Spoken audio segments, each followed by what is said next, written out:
Whoa. Sorry, I'm a little late on the start there. We had a song playing in the room here. It was a song by REM called What's the Frequency, Kenneth? And I always get jammed into that song, so I had to let that finish before I came in here. So, I want to talk today about something that's awesome. And if you think about it, it's an aha moment. What you need may already be in the room. I want you to think about that. Isn't it interesting how often we move through life believing that the answer must be somewhere else? We think we need a better opportunity, a better tool, a better plan, or completely different circumstances. I mean, how often do we do that to ourselves? We convince ourselves that progress is waiting in something that we lack. Then sometimes, after we spend months frustrated, searching, replacing things, and questioning ourselves, we discovered that the solution was already sitting nearby. Recently that happened to me here with this YouTube channel. And this is kind of what inspired this. It's a conversation that we were recently having. So, for about 9 months, we've been dealing with camera issues on the channel here. The video setup was not working the way it should. It's so frustrating, and it's just extra stress that I don't need. We started trying to identify the problem. We thought the laptop might be the issue. So we got rid of the laptop we had been using to stream the videos. But the real problem was not the computer. What we needed was a different cord connecting the camera to the computer. And how many times is it something simple like that, right? And here's what makes the lesson powerful. We already had the cord in our home. The answer was not in a store. The answer was not in a newer computer. It was not in some expensive upgrade. It was already in my house. We had what we needed, but because we were looking for something bigger, we overlooked something simple. That sounds like a lesson because it is. It's a lesson about life. Friends, how often do we do the same thing emotionally, spiritually, or personally? We assume that the breakthrough must come from something new. We imagine peace will arrive when the circumstances change. We tell ourselves confidence will come when someone approves of us. We believe we will serve God when we have more time, more money, knowledge, or more influence. Meanwhile, something God has already given us may be sitting right in front of us. Maybe it's a skill that we've stopped valuing. Maybe it's a relationship we have neglected. Maybe it's a lesson we already learned but have not applied. Maybe it's a small opportunity that does not look impressive enough. Maybe it's the strength to take just one more step, even though we do not yet have the strength to see the whole journey. We live in a world that constantly tells us that what we have is not enough. Advertising is built around that message. Comparison is built around that message. Social media can quietly reinforce that message.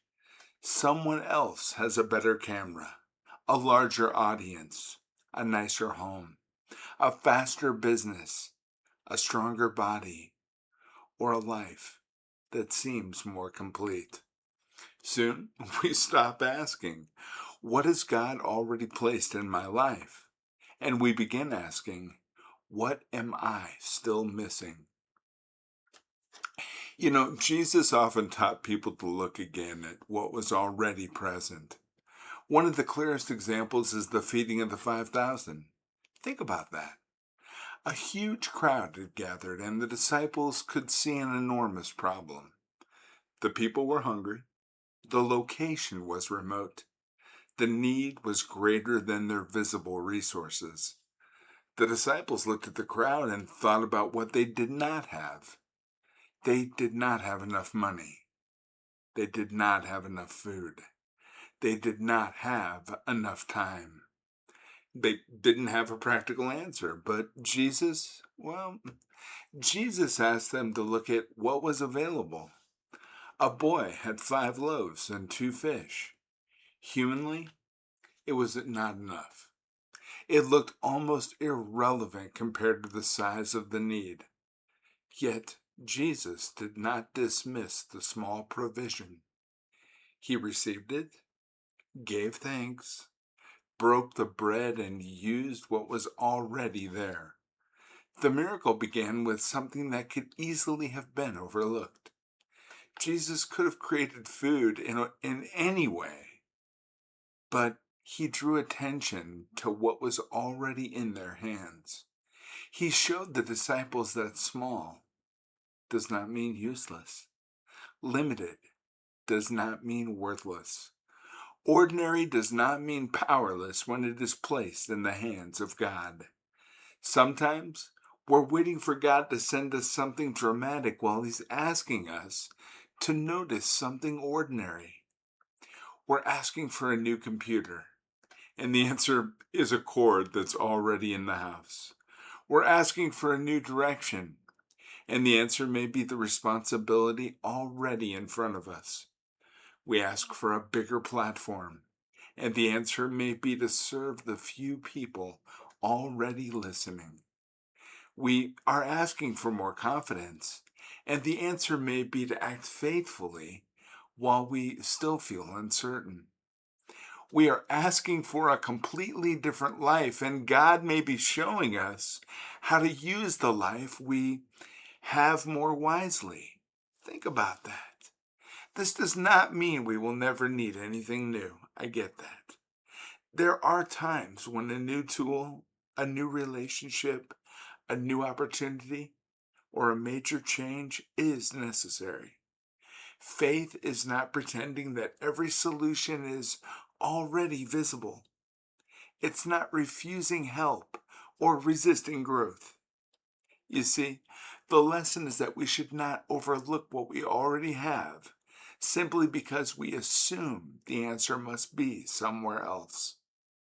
Before replacing everything, look again. Before deciding you are unprepared, look again. Before telling yourself that God cannot use you, look again. Before believing that your life is empty, look again. You may already be more than you realize. You may already have more. You may have experience that came through hardship. You may have wisdom that was earned through mistakes. You may have compassion because you know what pain feels like. You may have a story that could encourage someone else. You may have a gift that seems small because it comes naturally to you, but it's not small. It's a special gift that only you can represent to the world in the way it was meant to be used. You may have access to one person who needs exactly what you can offer. Imagine that. You making a difference in someone else's life. That's beautiful. You see, you may have a Bible, a quiet room, a willing heart, and enough courage for today. And that, my friend, may not look like much to the world. But 5 loaves and 2 fish didn't look like much either. The question is not always, do I have enough? Sometimes the better question is, have I placed what I have in the hands of Christ? Because what we possess can feel insufficient when we measure it only by ourselves. But when we offer it to God, He can multiply its purpose. He can use a simple conversation to change someone's direction. He can use a small act of kindness to restore hope. He can use a painful chapter to help another person survive theirs. He can use modest beginnings to build something meaningful over time. Friends, the camera cord did not look important to us until we understood what it could connect. That may be true for something in your life right now. Take a look. There may be a resource, an ability, a relationship, an idea or an opportunity that seems too ordinary to matter. But perhaps its value is not in how impressive it looks. Perhaps its value is in what it connects. It may connect you to your next step. It may connect your experience to someone else's need. It may connect your faith to action. It may connect the person you are today with the person God is helping you to become. You have no idea how great tomorrow might be. So pause before you assume that you need more. Look around your life with gratitude instead of frustration. A positive attitude can take you everywhere. A negative attitude, it goes nowhere. Ask God to show you what you have been overlooking. Ask Him to help you recognize the people, the tools, the lessons, and the opportunities already within reach. Then take what you have, even if it feels small, and offer it faithfully. You may discover that the solution was not far away. You may discover that God has already provided the beginning you want. You may discover that what you thought was missing was actually waiting to be noticed.